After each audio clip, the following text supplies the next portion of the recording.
suis président de l'association Equimax, qui s'occupe de la promotion du commerce équitable en Bourgogne depuis 17 ans.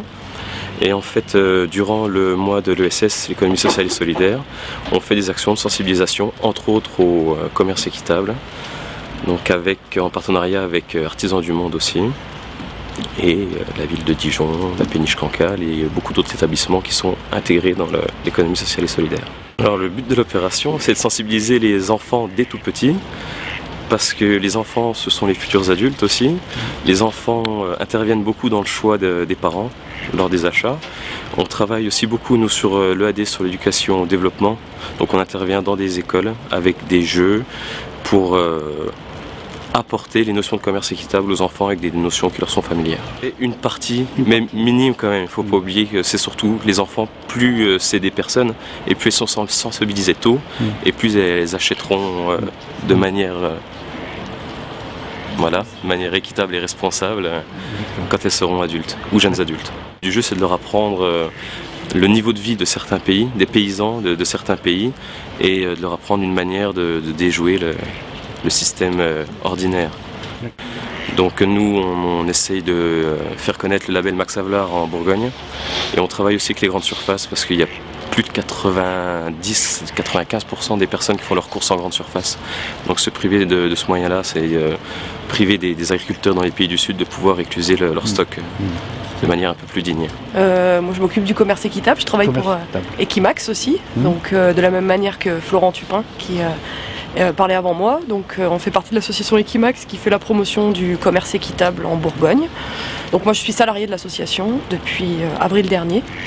Et donc ma mission principale, c'est de faire de l'animation autour du commerce équitable, donc notamment l'éducation au développement dans les établissements scolaires, du primaire jusqu'au supérieur, en passant par les collectivités, enfin l'ensemble des publics, et de participer notamment aux événementiels type quinzaine du commerce équitable ou au mois de l'économie sociale et solidaire. C'est assez intéressant, je pense, de travailler avec des enfants parce qu'ils sont très réceptifs aux questions d'inégalité et au fait que d'autres enfants ne puissent pas avoir accès aux mêmes jouets qu'eux et du coup leur parler des producteurs qui sont donc défavorisés, qui ne vont pas forcément gagner leur vie correctement, ça a un impact et puis on le ressent parce parfois on intervient plusieurs fois dans les mêmes établissements et d'une fois sur l'autre les enfants nous disent que depuis qu'on est passé, ils ont poussé leurs parents à acheter du chocolat équitable par exemple ou qu'ils utilisent du cacao pour leur déjeuner le matin dans le commerce équitable. Donc, et c'est vrai que comme le commerce équitable ça tourne autour de produits qui sont majoritairement consommés par les enfants, quand même le chocolat, les bananes, etc. C'est vrai que c'est très efficace de travailler auprès des enfants. Je suis optimiste oui et non, mais oui je suis optimiste d'un côté parce que je pense qu'il y a pas mal de la population qui commence à prendre conscience parce qu'on a les mêmes problématiques en France autour même des producteurs laitiers ou des producteurs bovins qui ont les mêmes types de problématiques et je pense que le fait que ça touche les gens au plus près de chez eux risque de faire bouger un peu les choses. Voilà.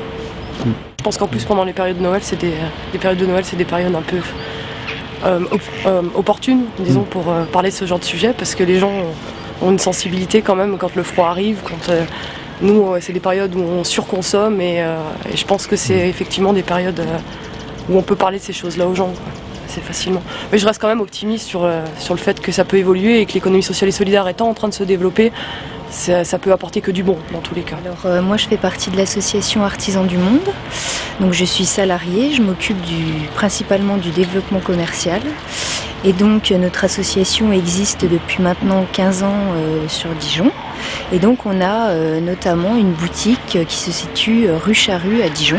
Donc nous notre champ d'action c'est la vente de produits donc, par l'intermédiaire de notre boutique et également à travers des ventes extérieures, des marchés à droite à gauche, etc. Et puis l'éducation aussi qui est un volet très important. Donc là, c'est ma collègue Laure Thibault qui s'occupe de cet aspect-là de notre association. Donc éducation, c'est des interventions, de la sensibilisation donc, auprès du jeune public à travers les écoles primaires, les collèges, les lycées. Et puis notre troisième champ d'action, c'est le plaidoyer. Donc ça, c'est plus le côté militant, donc relayer des campagnes nationales. Voilà, donc le côté militant de l'association. Par exemple, là, ça fait quelques années qu'on fait une campagne sur la Palestine. Donc voilà, on relaie un peu cette campagne au niveau local. Donc une campagne sur la Palestine puisqu'on a des producteurs qui sont en Palestine. Alors ils produisent de la vaisselle par exemple, donc, parce que nous on vend de l'alimentaire et également beaucoup d'artisanat. Donc voilà, ils font de la vaisselle, pardon. Et également, on a des produits comme l'huile d'olive, le couscous, les épices, tout ça. Oui, voilà, c'est principalement de l'épicerie sèche qu'on fait. Donc c'est tout ce qui est épices, gâteaux apéritifs, gâteaux secs, café bien sûr, thé. Alors oui, c'est vrai, il y a la crise qui est bien présente. C'est vrai qu'on peut le ressentir dans nos boutiques, puisque donc le réseau Artisans du Monde, on est présent sur toute la France. Donc nous à Dijon, on remarque bien sûr que le chiffre d'affaires n'est pas en progression malheureusement. Mais il y a des boutiques qui sont beaucoup plus touchées que nous. Et puis, donc voilà, les conseils, je sais pas trop. Voilà, parce que les gens auraient tendance à dire que les produits du commerce équitable sont en général plus chers que les produits en grande distribution. Mais bon, c'est pas forcément vrai. Donc après, c'est toujours un choix dans la consommation qu'on fait. Voilà, on se dit, moi je préfère consommer équitable, quitte à payer un peu plus cher et avoir pour moi